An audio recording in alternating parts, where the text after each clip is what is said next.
Alô, amigos que gostam da música do Brasil, que gostam da música brasileira, mas também da música de verdade. A música que mexe com a gente, que anda pelo sangue da gente. Toda semana nós temos um episódio novo que você pode acompanhar no meu canal do YouTube, ou seja, YouTube/nome do Luiz Fernando Alhoca, e também no Facebook. Nós fazemos as chamadas, nós fazemos uma divulgação e a cada semana uma nova figura importante da música do Brasil, que contribuiu e ainda contribui, está conversando com a gente. O criador desta série é o nosso querido e competentíssimo Manuel Barenboim, que não está aqui no Brasil, mas está em Israel, e de lá ele anda aprontando. Então hoje ele vai contar para nós o que é que ele inventou e quem é que ele convidou para ser o nosso bate-papo de hoje. Olá, Luiz. Olá, amigos, todos aqueles que gostam e curtem a música do Brasil. Nós hoje temos um convidado muito especial. É uma pessoa que eu tenho o prazer de conhecer há aproximadamente 50 e alguns anos, tá? E que, para mim, é um dos maiores instrumentistas desse Brasil.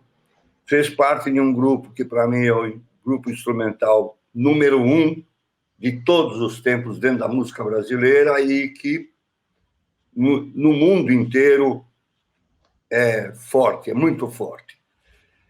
Eu estou falando de Hamilton Godoy. Hamilton Godoy, pianista e um dos componentes do Zimbo Trio. Hamilton, como está? Manuel, muito bem, muito feliz de podermos estar juntos hoje aqui, batendo um papo. Eu, você e o Luiz.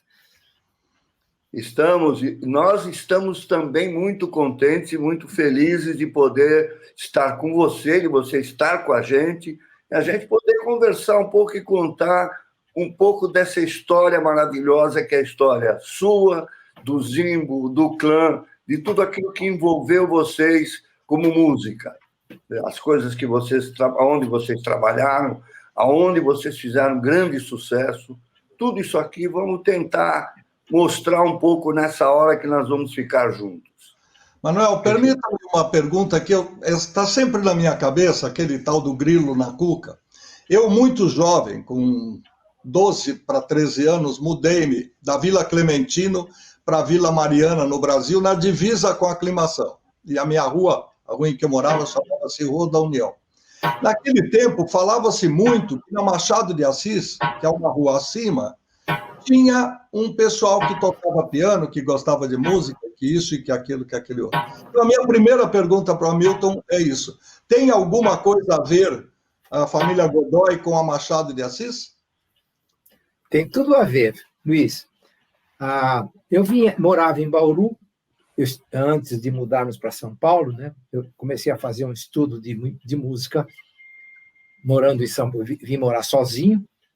E quando a minha família veio, depois de uns 3 anos que eu já estava em São Paulo, Machado de Assis foi onde nós mudamos e tínhamos a nossa residência ali. Então, o que aconteceu nessa época? Estava havendo uma transformação, uma coisa muito bonita na história da música brasileira, né? E combinou, como todo mundo sabe, o lançamento do Zimbo Trio, o aparecimento de Elis Regina, o programa Fino da Bossa, depois os musicais, que a gente vai poder falar deles hoje aqui, se vocês quiserem, que a Record patrocinava e fazia com muita competência, né? E a minha casa passou a ser um centro de encontro de artistas importantes, porque nós éramos muito amigos, e todo mundo, na verdade, naquela época estava começando, né? Estava buscando o seu espaço na história da música brasileira, né? Nomes importantes, que nem eu já falei, Jair Rodrigues, Elis Regina, né? Milton Nascimento. Então, esse pessoal todo frequentava a minha casa, porque o Zimbo Trio estava aparecendo, e o Zimbo Trio fez algumas coisas completamente impensáveis na época, né? Um grupo instrumental que foi para a parada de sucesso, vendendo discos, né? Era algo que não se poderia imaginar, até que aconteceu conosco, graças a Deus. Aí a música instrumental ganhou um impulso muito grande. Mas acontecia que a gente se relacionava com muitos artistas, muitos cantores. Depois, com o fino da bossa, aquela casa ali na Machado de Assis, que você disse que tinha 12, 13 anos, tinha 3 pianistas ali dentro, né? Eu, o Adilson, que era meu irmão, mais velho, e depois o Amilson, né? A gente tinha uma casa com 3 pianos, para que não houvesse complicação, briga, porque quem queria estudar, todo mundo fanático, né? Ia para lá para tocar piano, estudar, e um ponto de encontro mesmo, muito feliz ali, de todo mundo que gostava de música. Então, essa é o porquê da Machado de Assis aí, que até hoje você... Muito obrigado pela explicação. Lembrou. Agora eu tenho certeza de tudo isso. Que bom, que bom. Mais ou menos nós estamos falando do quê? Dos anos 60, 63, 64, por aí?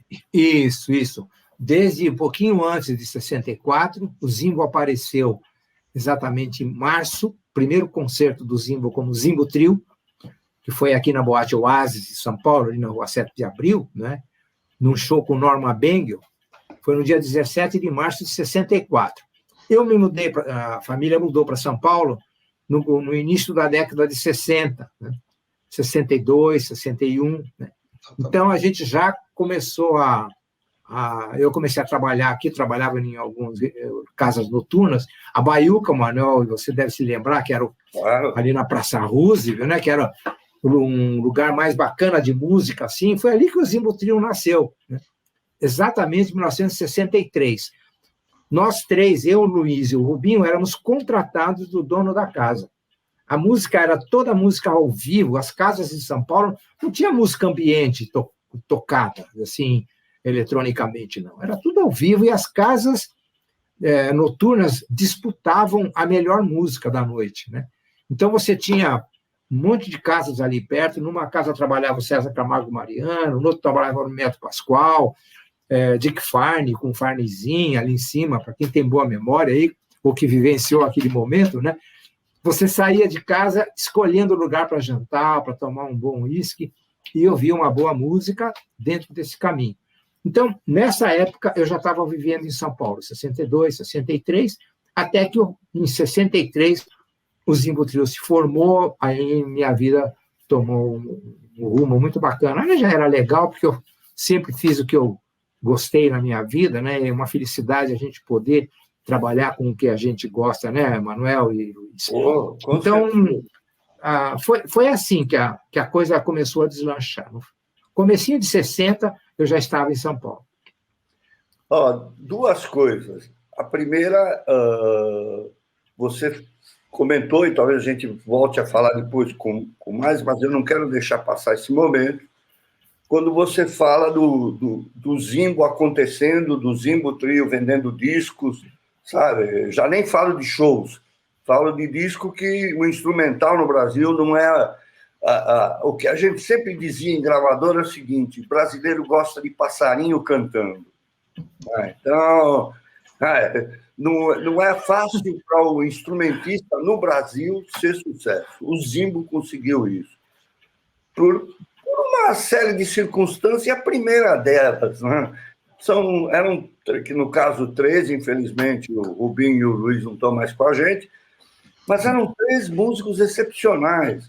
E a junção deles foi uma coisa assim, entre nós, né, Hamilton? É uma coisa divina. É uma coisa que a mão de Deus foi colocada ali e fez isso aí se juntar. É verdade, Manuel. Não tem erro. Isso aqui não tinha erro. E eu falo isso porque além de tudo que eu fiz de trabalho, eu fiz ainda e tive o prazer de produzir disco do Zimbo. Tem algumas histórias de gravação que nós vamos contar, mas assim. E a segunda, essa história do Baiuca, ela é fenomenal, porque a Praça Roosevelt virou um local da melhor música do Brasil. Ali você podia entrar nas casas e ouvir a melhor música do Brasil. E eu tenho uma noite especial que eu estive, e que eu acho que você deve lembrar, em que estavam presentes, isso depois acho que ele foi do Fino da Bossa. Eu sei que o Cat Stevens, cantor, compositor, estava no Brasil, tá? E nós saímos para jantar e a Elis, com a presidência da companhia, a Elis estava presente. Nós fomos todos para o Baiuca para ouvir o Zimbo Trio. Sim. Sabe? Estou falando de Cat Stevens, não estou falando de qualquer um. É verdade, Manuel. Você sabe que ali era um ponto de encontro. Meu óculos não está me ajeitando aqui. Agora foi. Você não vejo vocês direito. E era um ponto de encontro, na verdade. Teve, por exemplo, festivais que tinham músicos de jazz importantes que vinham ao Brasil, né? E o Baiuca fazia parte do roteiro, né? Então, eu me lembro do Sérgio Mendes sentado lá quando ele fez aquela música Noa Noa, né? Ele estava com um pianista de jazz muito importante na época, que influenciava todo mundo. Daqui a pouco eu lembro o nome dele, vocês estão me pegando meio de surpresa, e minha memória, de vez em quando, era falha. Mas... Oscar Peterson, não? O Peterson veio depois, né? Peterson, Jorge Schering, que foi... Antes a música estava começando, a música instrumental, né? Era o Garner, não? Não. Mas era um desfile de gente boa, né? Então, quando você fala assim, a gente tinha a Praça Roosevelt, o que eles faziam? Eles gostavam, né? Os músicos de jazz, eles perceberam a qualidade da nossa música antes do grande público. Isso é normal, né? Uma pessoa como você, Manuel, que era produtor, você sentia quando existia um talento, uma cantora, um artista que tinham condições antes do grande público. E era através de pessoas como vocês, né, que eles tinham chance de poder fazer o primeiro disco, o segundo, enfim, uma carreira, né? O produtor tem isso, né? Ele tem essa sensibilidade desenvolvida, né? O músico também, quando se aproximava de alguém que tinha talento, ele percebia, mesmo que esse talento fosse escondido, estava escondido até então, né? O encontro meu com Elis Regina, com o Zimbo Trio, foi assim, né? Nós estávamos lá na Record fazendo um programa, não sei se você se lembra, chamado Gente, que era um programa de entrevista. O Manuel Carlos já era produtor do programa. Ele chegou para mim e falou: Hamilton, tem uma cantora, a gente ficava como base do programa, né? Como esses programas mais recentes, aí, Jô Soares, tem um grupo musical que acompanha os convidados, né? Falou: tem uma cantora nova, falaram que é muito boa, vem lá do Rio Grande do Sul, agora está no Rio de Janeiro, começando a fazer uns pocket shows lá. Quem era? Elis Regina, né? Diz a Elis que quando olhou, eu torci o nariz, porque aquele negócio de músico com cantor, né? O cantor nunca sabe nem o tom que ele cantava, né? Na época. Aí ela chegou, eu perguntei: bom, o que você vai cantar? Que ela ia fazer uma entrevista e ia, né, mostrar um. Ela falou: você. Aí eu brinquei com ela, falei: Elis, desculpa, mas eu sou noivo, né? Eu já estou comprometida. Né? Primeira vez que eu vi ela torcer aquele zoinho dela, assim, ficar vesga, né? Hamilton, como que a gente... Olha lá, né? Aí ela falou: não, você é uma música nova, do Roberto Manescal, do Ronaldo Bosco, que eu canto nesse meu show lá no Rio. Né? Eu falei: bom, e aí, Elisa? Eu não conheço. Falei: mas você vai pegar, não é complicado, não. E quando começou a cantarolar a música para mim, ela já cantava e já fazia a deslocação da harmônica, né? Para induzir, né? E eu: que tom, Elisa? Ela: mi bemol. Falei: opa, ela sabe o tom.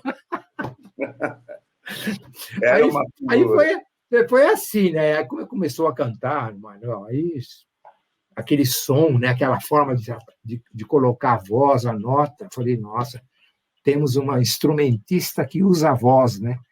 Um instrumento aqui, né? Falou independente certo. Da letra. E nós estávamos muito carentes de cantores que pudessem cantar numa nova condição, né? A gente tinha sempre modelos americanos, né? Sarah Vaughan, para não falar de outras, né? Ella Fitzgerald, que todos nós sempre aprendemos a amar, a gostar, né? Aí Elis foi a primeira cantora assim que veio com toda essa bagagem, né? E foi desenvolvendo isso através dos músicos bons com os quais ela trabalhou, né? A junção com o Zimbo, por exemplo, foi uma maravilha para ela e para nós também, né? Mas foi assim. Ela tinha esse, vamos assim dizer, esse dom de se juntar, quer dizer, é uma atração, era como um imã em relação a músicos excepcionais com quem trabalhava e compositores. O que a Elis foi... O João Bosco é o melhor exemplo de todos, sabe? Descobrir, sabe? Ela sentia que esse era o caminho, esse era o cara.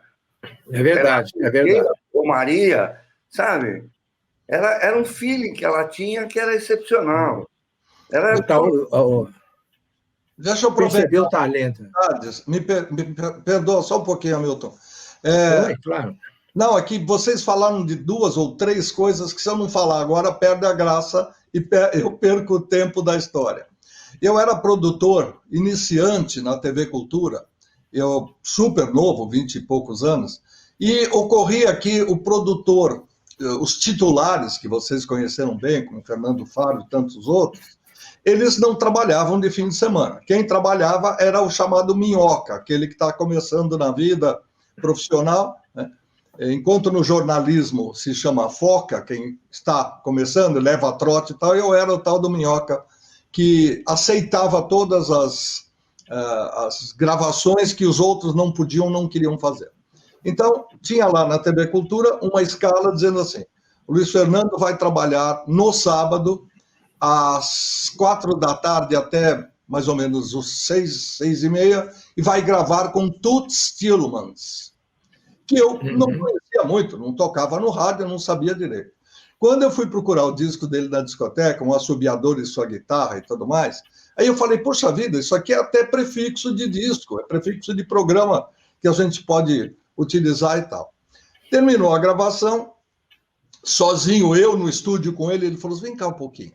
Você fala francês? Eu falei, falo, eu produzo na TV Cultura as aulas de francês. Ele falou, então é o seguinte, eu quero almoçar, eu quero me encontrar, que eu acho que nós temos um encontro amanhã ou depois, com essa pessoa aqui. Aí eu olho o bilhetinho que ele me mostra, está escrito Elis Regina, telefone X.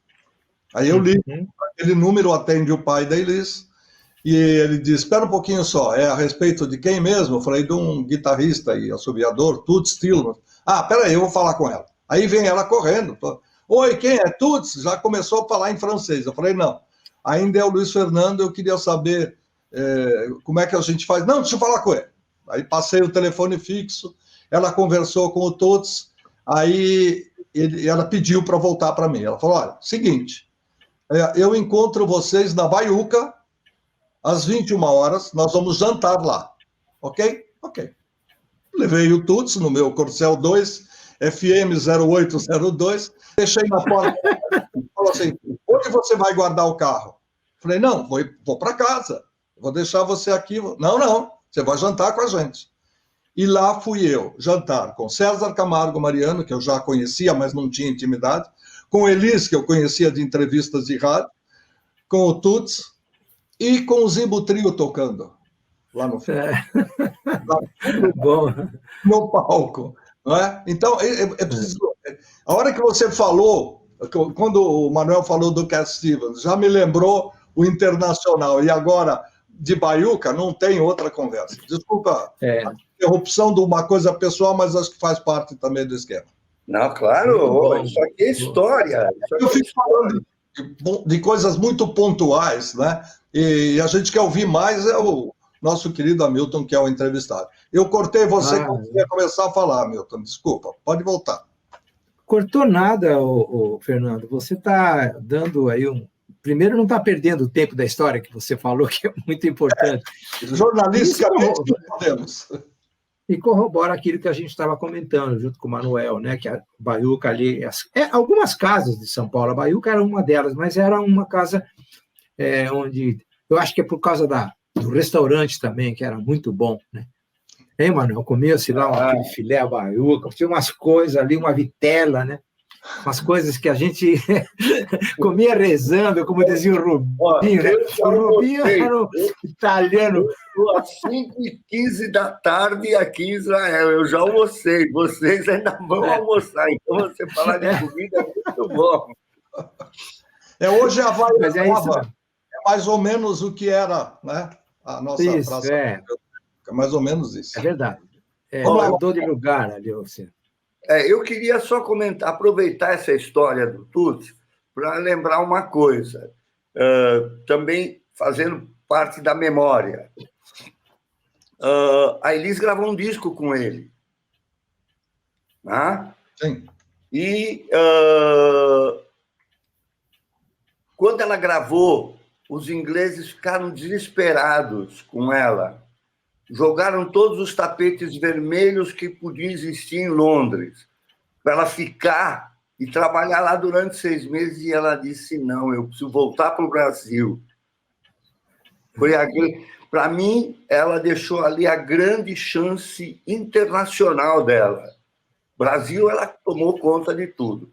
Agora, o grande ponto internacional foi ali, infelizmente, que é uma coisa que nós brasileiros temos, a gente adora o país. Então, às vezes a gente joga fora alguma coisa por uma outra que a gente considera naquela hora melhor. Mas ela teve nesse ponto. Para a gente fechar, Elis Regina, eu acho que isso aqui era... Não, e fora da história toda, quer dizer... eu já contei quando a gente entrevistou o Jairzinho, né, de que o Dois na Bossa, originalmente, era Simonal, Zimbo Trio e Elis Regina. A dupla de Simonal e Elis, e o Zimbo, Manuel, não sei se você se lembra, o Fernando, foi que o programa Fino da Bossa, ele acabou acontecendo porque nós 3 tínhamos ganho o prêmio Roquete Pinto, que era dado pela televisão Record. Era o prêmio mais importante. Os prêmios eram importantes, mas esse era assim o mais badalado, porque Sim. A televisão Record filmava a entrega do prêmio e dava chance para que todos pudessem fazer uma apresentação, né? Então, na hora de receber o prêmio. Então, era uma oportunidade grande de uma televisão importante, né? De você aparecer, todo mundo queria ver, expandir o seu campo de ação. E quando foi a entrega do Roquete Pinto, que foi Simonal ganhou como cantor, Elis Regina ganhou como cantora, o Zimbo Trio como grupo instrumental, e Jair Rodrigues ganhou como revelação. Mas quem era o cantor, assim, atual da época, que vinha cantando diferente, era o Wilson Simonal. Legal. E houve um quadro final, onde a televisão, sabendo que a gente tinha uma comunicação muito grande com estudantes e participava daqueles shows, Manuel foi um dos estudantes na época que participavam da elaboração dos shows, que eram veiculados para o Teatro Paramount, devido ao grande sucesso. As escolas não comportavam, não tinham um auditório tão grande. Você lembra, Manuel?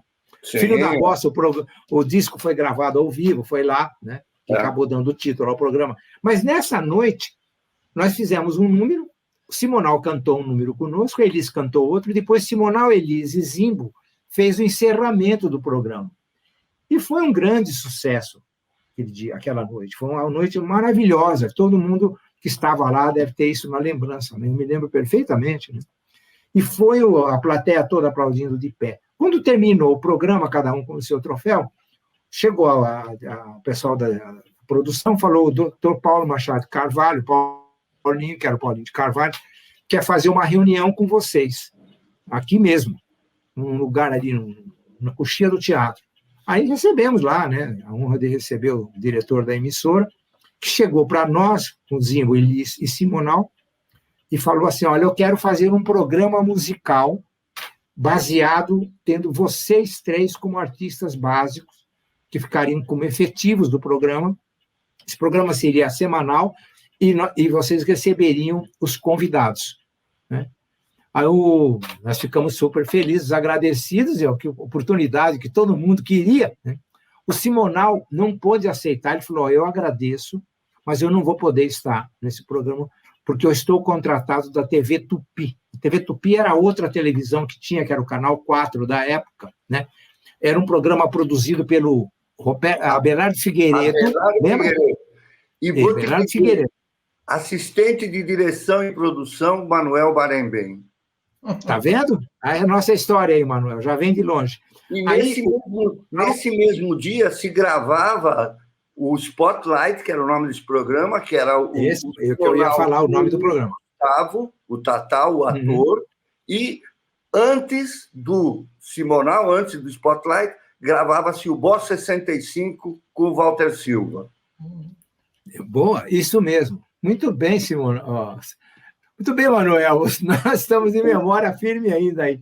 Então, foi assim que o Fino da Bossa aconteceu e o Jair foi a opção encontrada, uma feliz opção, né? Já que o Simonal não poderia fazer isso, que ele tinha esse contrato com a Tupi, e a base do programa ficou Zimbo, Elis, Jair Rodrigues, né?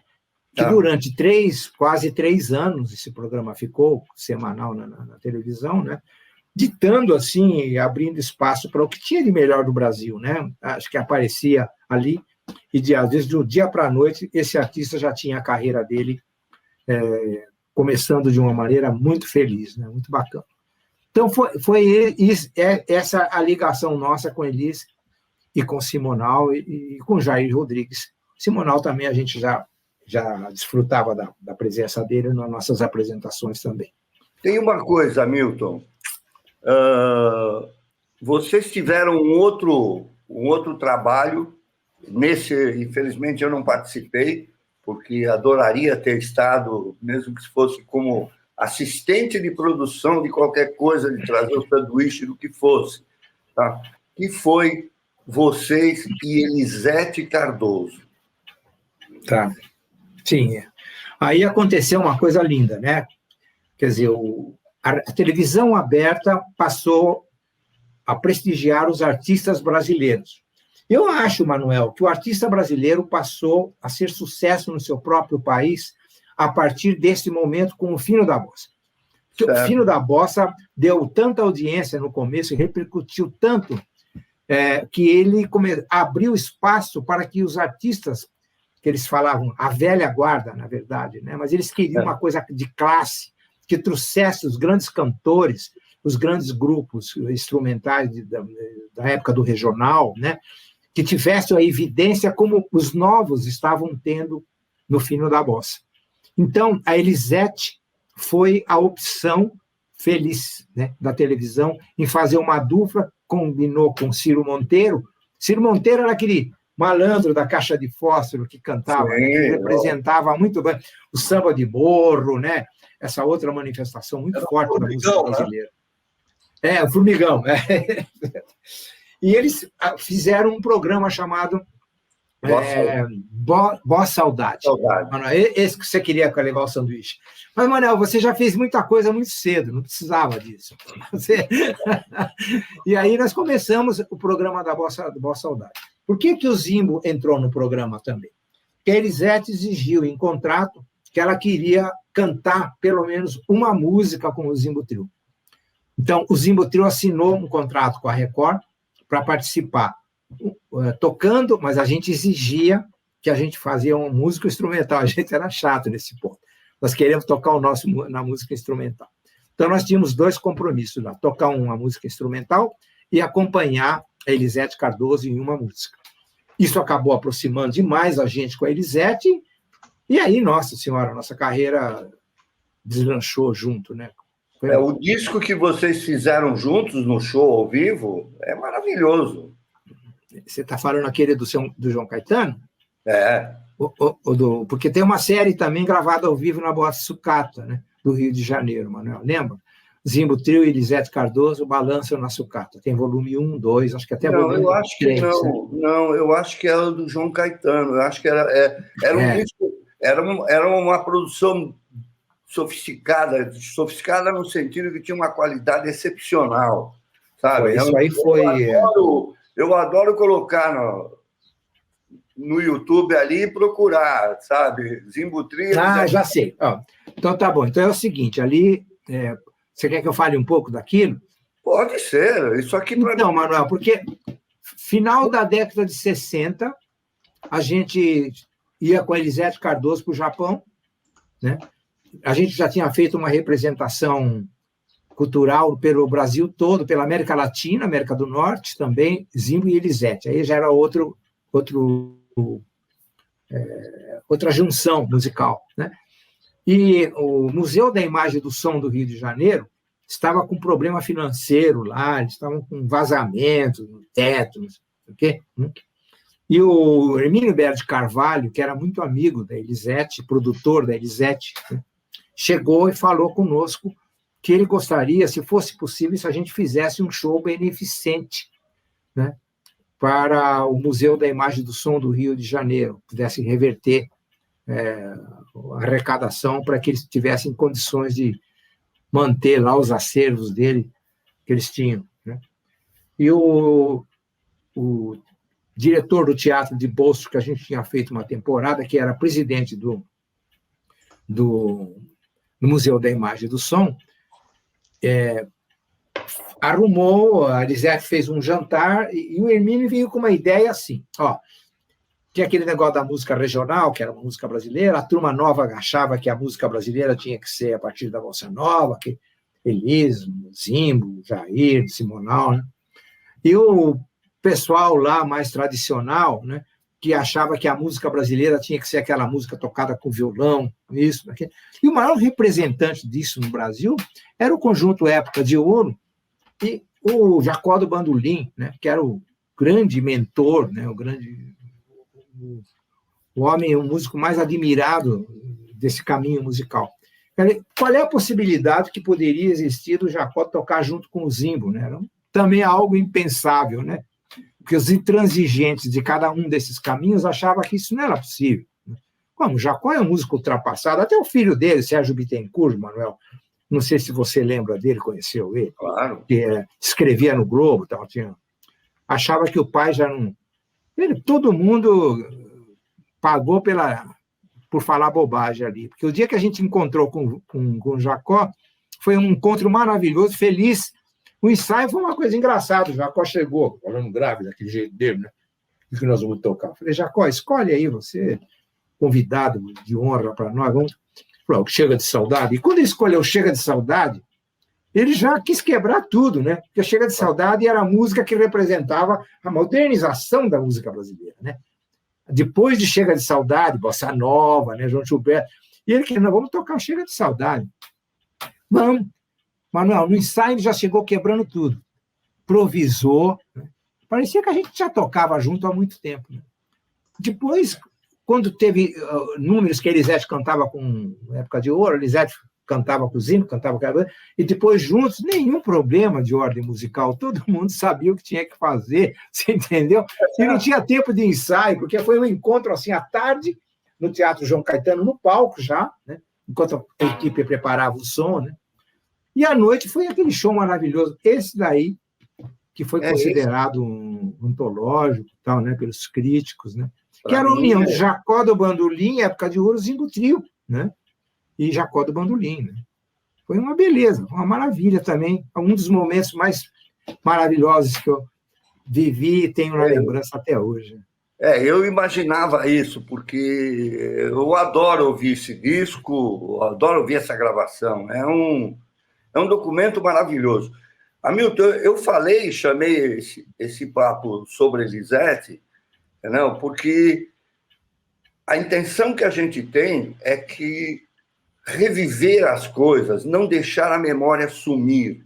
Isso para nós aqui, para o Luiz, para mim, é uma coisa importantíssima. Então, quando eu antes falei não, vamos contar essa história, porque qualquer coisa que você conte, qualquer coisa que envolva a pessoa, que o público conhece, isso aqui é importante para ficar para depois. Sabe? Alguém tem que dar continuidade, senão morre a memória, morre tudo, nós não vamos ter nada. Nós não podemos deixar isso acontecer. Concordo, então, Manuel, com você. Né? É muito importante que a gente faça isso. Agora, Hamilton, a gente falou de Elis, a gente falou, vamos falar um pouco mais do Zimbo Trio. Tá? O que foi a junção de vocês? O Zimbo Trio no seu original, que infelizmente depois teve as suas mudanças por problemas que a saúde e Deus aí em cima. Ele que manda, né? Pede, né? Então, e a gente não tem o que fazer. Um pouco da história do Zimbo, fora aquilo que você já falou de Baiuca, tudo, de coisas que eu vou só puxar, nós tivemos juntos em duas oportunidades que eu amo muito, na minha lembrança fica muito. Né? Quando a gente fez o disco da RGE. Esse disco foi bom, hein, José Manuel? Não, mas o da Fonogram, com orquestra... Também. Agora, sou eu que vou contar uma história agora. Tá. O Zimbo Trio era formado com os três, né? O Luiz, o Rubinho e o Hamilton. E era uma fase que os músicos, os cantores, eram exigentes, mas de uma exigência total. Então, para você conseguir fazer no estúdio o som que o Zimbo Trio ouvia, eles, quando tocavam, e queriam ouvir quando entrasse pelos microfones e saísse depois na caixa de som, não era uma brincadeira. Não era fácil.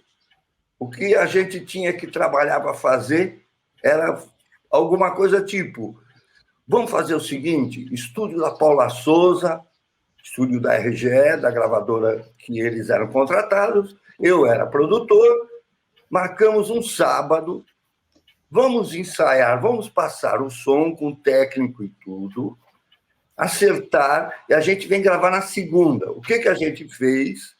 A gente acertou o som, todos os três acharam que estava maravilhoso, perfeito. Aí, para não ter erro, giz em volta dos pés do piano, aonde o baixo ficar, a bateria cercada com giz para ninguém tirar do lugar. A porta foi fechada e a chave ficou comigo, para abrir na segunda-feira para que ninguém pudesse entrar.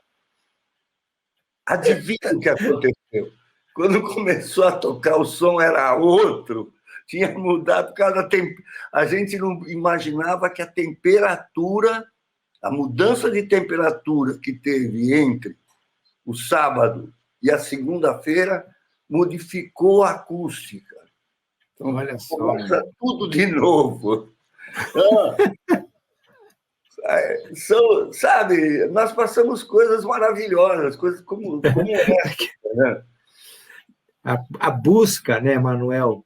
A busca pela perfeição, né, é uma característica, né? A gente sabe que é impossível, mas a vontade de acertar é tão grande, e é bonito você contar isso, porque você está representando o lado da gravadora que aceitava as colocações dos músicos, né?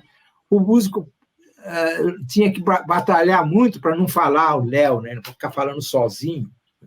Nós tivemos um José Escatena, que era o diretor da RGE, uma pessoa assim visionária, chama, porque ele percebeu que estava acontecendo alguma coisa nova no Brasil. Ele já vinha, né, que ele já tinha feito disco com Maísa, já tinha feito disco com Agostinho dos Santos, né, que foram sucessos grandes da gravadora, né? Eu me lembro quando ele foi na Baiuca, ouviu o Zimbo Trio, que ele ficou lá, né, a gente tocava, ele ouvia, ele falou... Sabe, isso aqui pode ser uma coisa boa para o disco. Quando ele foi ao Teatro Paramount e gravou ao vivo as apresentações que vocês, na época que você era um estudante, você era do Centro Acadêmico 11 de Agosto também, junto com o Belink ou não? Não, era outro. Não. Mas você estava na sua escola, você fazia uma... Eu já estava... Primeiro que eu frequentava as faculdades indo atrás, como foi o caso do Chico. Né? O Chico eu fui conhecer a Vila Nova. Né? Então, o Horácio Berlim, que já era o João Evangelista, já era um outro pessoal. Eu entrei no Paramount, eu não participei deste O Fino da Bossa, mas eu comecei com o Walter Silva, tudo aquilo que foi feito no Paramount. Exatamente. E o Walter era um dos produtores de shows do Paramount e você estava dentro da equipe. Eu estava dentro. A etapa, eu me lembro do Serginho Grossman, né, que hoje tem um programa de televisão, que era da etapa que cuidava dos vestibulares ainda para entrar na faculdade. Essas escolas todas, elas tinham esse tipo de iniciativa, não, Manuel? Para difundir a música de qualidade, né? Então, era uma coisa assim... fora de sério o que acontecia, né? Você lembrou do Scatena? Eu trabalhei com o Scatena. O Scatena, para mim, era o tio Zico. sabe? A gente se dava maravilhosamente bem, e você falou a palavra certa, era um visionário, sabe? Scatena, o Alain Trossard, que foi presidente da Fonogram antes do André Midani, o próprio André Midani, uma pessoa que as pessoas não têm a mínima ideia de quem esteja, Sebastião Bastos. Você lembra dele? Lembro do Sebastião, lembro. Ele era o presidente de uma gravadora pequena americana que se instalou no Brasil, chamada Audio Fidelity. Eu me lembro, Manuel, é isso mesmo. Para você ter uma ideia, na Audio Fidelity, o Luiz Mocarzel era o produtor. Mocarzel, certo. Gravou César Mariano, o trio com César Mariano, gravou lá. Geraldo Vandré e Ana Lúcia, Eu Sem Você, não... Sabe? Gravaram lá também. Era um visionário. O Bastos foi o responsável direto pelo show do Carnegie Hall, que teve João Gilberto, Tom Jobim, teve todo mundo, o famoso show do Carnegie Hall. Quem abriu as portas para chegar no Carnegie Hall foi Sebastião Bastos. Olha só. Então, o disco no Brasil, as gravadoras no Brasil tiveram pessoas importantíssimas. E aí, por exatamente isso que você falou antes, e aí eu me coloco dentro da história, por a gente poder conversar com o músico, não como superior, mas ao mesmo nível. Espera um pouquinho. Manuel, uma coisa que eu sempre achei, e acho, você acha que concorda comigo, as coisas são feitas para que essas pessoas, cada uma dentro daquela atividade que têm, elas se juntem com um propósito bastante único, um foco bem determinado daquilo que se pretende atingir, né? Quando você falou do estúdio, que nós ficamos lá procurando, no dia da gravação, já adiantar para conseguir uma qualidade de som melhor, você veja que nós tivemos todo o apoio. Você, como representante da RGE, como da gravadora, você estava lá, o técnico estava lá, os músicos estavam lá à disposição. Aí, quando você conta essas histórias, você vê, quando eu falei do Scatena estava lá, gravando os shows que aconteciam lá, e lançando através da gravadora dele. Você lembra da Bossa do Paramount, um disco que eles gravaram? Sim. Que nós gravamos uma música, acho que era Nanã, que também foi para parada de sucesso. Quer dizer, tudo aquilo convergia para esse objetivo que todo mundo estava querendo, era um objetivo comum, né? Mostrar uma nova música brasileira, né? Então, as pessoas têm que nascer na hora certa, estar nos lugares certos, na hora certa, para que se juntem. Então, nunca é o artista sozinho, né? Eu fico vendo tudo isso que aconteceu, penso nisso, falo, meu Deus do céu, se não tivesse o Manuel lá, o Scatena lá, o Sebastião lá, entendeu? Mas aí, como é que você ia conseguir mostrar isso para o público? Nada, eu sempre digo isso, quando alguém fala, não, porque você é a Tropicália, eu falei, eu a Tropicália? Eu sou uma engrenagem da história, eu sou uma parte dessa engrenagem. Não, era para pegar a Tropicália, né? Caetano, Gil, sabe, Rogério Duprá, Júlio Medalha, o João Kibelski, o técnico lá da RGE, sabe? Se não tivesse cada um contribuindo com a sua parte, não acontecia nada. É verdade, é isso mesmo. É muita coisa, é muita gente boa ligado, querendo a mesma coisa, né? Não é uma coisa só. Por isso que o artista sempre é um veículo de música. Quando você vê alguém querendo ser mais importante do que a própria música que ele tenta falar, não dá certo. O cara começa a se achar, não tem que se achar nada. Você tem que rezar para que as pessoas certas se encontrem. No mundo, muita coisa boa que acontece é o encontro de pessoas, sabe? Como dizia o nosso querido Vinícius, apesar de tantos desencontros, né? Nós precisamos ter as pessoas certas no nosso caminho. Eu sempre rezei, sempre pedi isso, sabe, Manuel? Que aproxima da gente que quer também contribuir, que seja positiva, certo? Que estenda a mão para que o outro cresça, sabe? Não fica se colocando... Isso é básico, isso eu sempre pedi. Para mim é o seguinte, eu quero sempre trabalhar com alguém que conheça um pouco mais do que eu, qualquer coisa a mais, qualquer pouquinho a mais do que eu conheço, já é importante para mim. porque é um pouquinho a mais que eu vou aprender. Bom, Manuel, bom pensar assim, é bom pensar assim.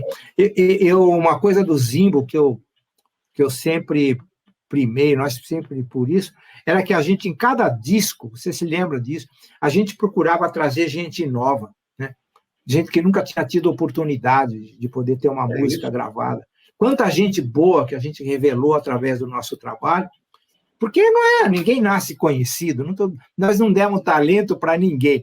Simplesmente a gente pode abreviar o tempo que essas pessoas levariam para atingir um determinado objetivo, se elas tiverem a chance de serem bem orientadas, tiverem a chance de terem uma boa estrutura musical por trás, né? Então, eu acho que isso aqui tem que ser colocado sempre, sabe? A colocação... O Milton... Fala, diga, o Milton... Não, o Milton Nascimento, quando chegou, tem uma história engraçada, a gente ficou encantado de conhecer aquele menino, né? Já tinha Fino da Bossa, já tinha Zimbo Trio, tudo. Eu fui procurado porque falaram para mim que ele era um grande compositor, estava aqui em São Paulo, Hotel São Paulo, né? Um hotel que tinha ali no Vale do Anhangabaú. Aí eu peguei o endereço dele, fui lá, cheguei lá, ô Milton, eu sou o Hamilton Godoy, ele ficou assim meio, eu te conheço. Foi a primeira vez que eu conversei nesses termos com ele. Olha, eu sei que você é um compositor que me falaram, eu gostaria de conhecer seus trabalhos. Você pode, né, me dar essa satisfação de tocar para mim suas músicas? Nossa, ele foi lá, nós sentamos aí na cama, pegou o violão, começou a tocar. Manuel, a hora que eu comecei a ouvir aquilo lá, primeiro eu não entendi nada daquelas harmonias, né? Mas eu senti uma coisa completamente diferente. Cara, você percebe que tem as escalas que ele usava, o tipo de harmonização em quarta. Eu só tinha ouvido aquilo com McCoy Tyner, no jazz americano do mais alto nível. Ninguém harmoniza aqui assim. Você entendeu? Então, tudo que aconteceu antes com Bossa Nova, Arena Conta Zumbi, eu acho, Elis, Edu Lobo, todo mundo que elevava o nível do Brasil, deve estar feliz, porque ele veio e deu continuidade, levando para um outro patamar, entendeu? Tanto que o Milton foi aparecer com sucesso no final da década de 60. Eu falo assim, todos nós estávamos preparando o caminho para que ele viesse. Quando poderíamos imaginar que o povo ia cantar aquelas músicas na rua, né? Sabe? Aquelas coisas. Isso tudo aconteceu no Brasil, cara. Olha o nível. Até hoje ele é reconhecido. Ele. Você vai, Carlos Lira, Edu Lobo, meu Deus do céu, Edu Lobo. Tanta coisa que esse cara fez. Né? Eu tenho uma história do Festival de 67, de 67, não, minto, 68. O Edu tinha uma música classificada que era Memórias de Marta Saré. Aí o Armando Ptiliani, que era o diretor-geral da companhia, né, diretor artístico da companhia, virou e falou assim, faz a gravação do Edu, vê com ele o que é. Aí, tudo bem, lá vou eu falar com o Edu. A gente já tinha tido uma experiência anterior com o Ponteio, que foi até meio, entre parênteses, engraçada, porque eu montei, como os músicos todos eram de São Paulo, o Edu veio do Rio para gravar. Ele e o Momento 4. Monta-se, vai para o estúdio da RG e, não saía a gravação. Ele nunca estava satisfeito. Até uma hora que eu falei, olha, esquece então, Edu. Você está habituado com o Rio de Janeiro. Eu liguei para o Armando e falei, Armando, grava aí. Eu mando os músicos daqui para aí e acabou. Ok, passou isso. No ano seguinte, vou falar com o Edu e ele vira para mim assim, escuta, você tem algo em contrário se eu sugerir o maestro para fazer o arranjador para o Memórias? Eu falei, não, é alguma pessoa de confiança tua, a música é tua, pelo amor de Deus. É de confiança tua? Ele falou, total. Como é que ele chama? Egberto Gismonti. Chega. Primeiro arranjo do Egberto Gismonti, eu tive o prazer de... Primeiro arranjo que eu me lembre de gravação, porque eu não tinha nunca ouvido falar antes do Egberto. E é um gênio. Estou certo, Hamilton? Que espetáculo, Manuel. Pô, eu fico tão feliz com isso, cara. Você vê como é que é? Se você fala não, Você ia ficar... Não vou desmerecer os outros, mas a oportunidade foi dada ao jovem, né? Ao jovem compositor. Porque tinha que ter, Hamilton, tem que ter essa oportunidade. A gente, quando você ouve alguém, por exemplo, o Toquinho me chamou para ir conhecer o tal do Chico Carioca, que não era mais nada menos que o Chico Buarque. Eu falo para o Toquinho, não, Toquinho, não, esquece, não dá. Isso já aconteceu comigo.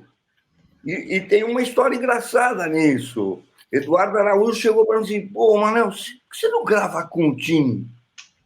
Falei, Eduardo, e você lembra disso? Eu tenho 18 discos por ano para eu produzir.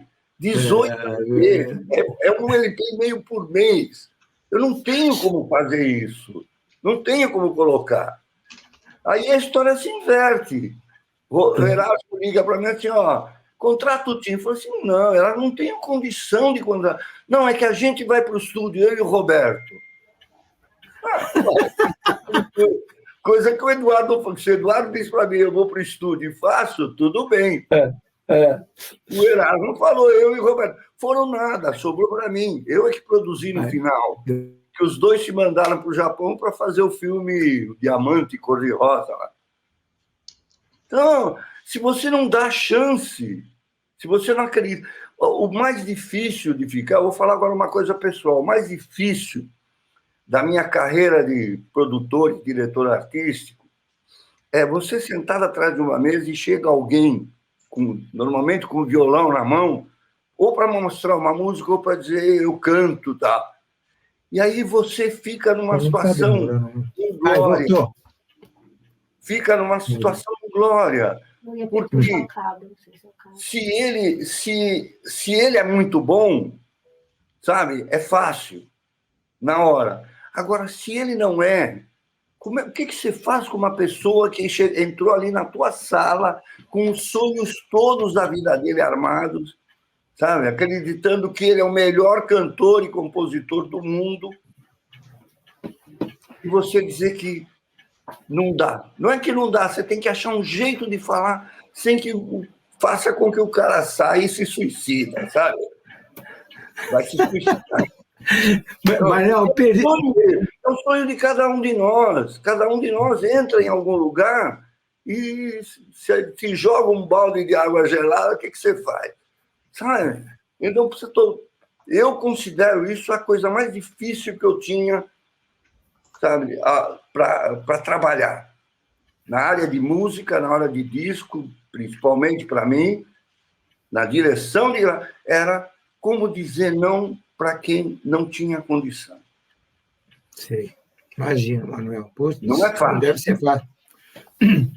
Não é nada fácil. A função que o Manuel citou agora há pouco é mais ou menos para comparação, como nós temos muita gente nova acompanhando o nosso trabalho, esses documentos que nós estamos gravando e deixando aí para a posteridade, como já foi citado pelo Manuel, é importante que essa juventude faça ligações e entenda como era antigamente, né? O grande sucesso do Zimbo Trio e de tudo isso que nós estamos contando foi no século passado, né? Neste século, nem todas as coisas que foram contadas e citadas aconteceram. Mas para você fazer um paralelo, hoje, quando você vê esses programas que são importados, mas são autorizados a serem utilizados aqui pela TV, em que existem os jurados e que daí, num determinado momento, ele fica numa saia justa e vem aquela conversinha, exatamente o que o Manuel citou. Não, você é maravilhoso, sua carreira começa aqui, mas, infelizmente, o vencedor desse programa é fulano, não era aquela pessoa para quem ele estava dizendo. Mas, mal comparado, é isso que acontecia e que sempre vai acontecer quando você tem que dividir as coisas. Agora, o pior de tudo é eu ter que ser o chato e dizer, o nosso programa tem mais 1 minuto e meio só para despedidas. Então, eu vou pedir autorização para o Dr. Manuel, que é o criador desta série, para convocar nosso Hamilton para contar muitas outras coisas num outro programa que vai fazer parte desta série, porque não deu para a gente chegar nem na metade da conversa. Por favor, para mim, mais do que qualquer coisa, vai ser um prazer maior ainda encontrar novamente o Hamilton, apesar da distância nossa de quilômetros e de horário, né? Então, mas independente disso aqui, que graças à tecnologia de hoje a gente pode se comunicar ao vivo imediato, então, Hamilton, você está convidado, eu espero que você aceite o convite e voltar aqui, depois vou combinar com a Dani por um dia para você vir novamente, e a gente continua relembrando as coisas boas da música do Brasil. Essa música, o Zimbo, você fazem parte. A gente nem falou do clã, a gente não falou de tanta coisa, pelo amor de Deus. Manuel, disponha. Fernando e Manuel, estou à disposição de vocês. Muito obrigado por esse convite e muito obrigado pelo programa todo que nós tivemos a oportunidade, o papo que nós batemos aqui. Fiquei muito feliz com essa oportunidade, tá bom? Disponham a hora que vocês quiserem, marquem, eu vou estar aqui com vocês outra vez. Né? A distância não existe, porque a música aproxima as pessoas, né, Manuel? Com certeza. O objetivo aqui é esse. Um abraço para vocês, viu? Para todos nós, e tudo de bom, Hamilton. A gente volta a falar, vou combinar e a gente volta a falar. Por enquanto, muito, mas muito obrigado pelo carinho com que você abrilhantou esse programa. Obrigado, eu que agradeço. Um abraço. Pois é, doutor Manuel. Chegou aquela hora chata, aquela hora que a gente não gostaria de dizer temos que parar, porque é sempre bom conversar mais, principalmente com uma pessoa tão querida e com tanta história, com tanto conteúdo e com tanta simplicidade, como maestro, arranjador, pianista, o homem é tudo. Mas vamos marcar, então, uma outra data, ok? Ok. Vamos lá. Luiz, os amigos amantes que adoram a música do Brasil tiveram mais um pouco da história que a música do Brasil tem para ser lembrada, para ser guardada, para viver na memória de todos nós. Um grande abraço para todos e até o próximo programa. Esse aí foi Manuel Barenbem, produtor musical, diretor artístico, um homem do disco e também de produções musicais em emissoras de rádio e televisão. Um dia ele vai contar essas histórias também, porque normalmente a gente só conta quando tem ligação com o entrevistado. Nós chegamos ao final desta série Música do Brasil. Voltaremos na semana que vem com mais um ídolo, mais um artista, mais uma pessoa que marcou e ainda marca a sua presença na música do Brasil. A você que acompanhou a gente até agora, o nosso sempre agradecimento. Até mais.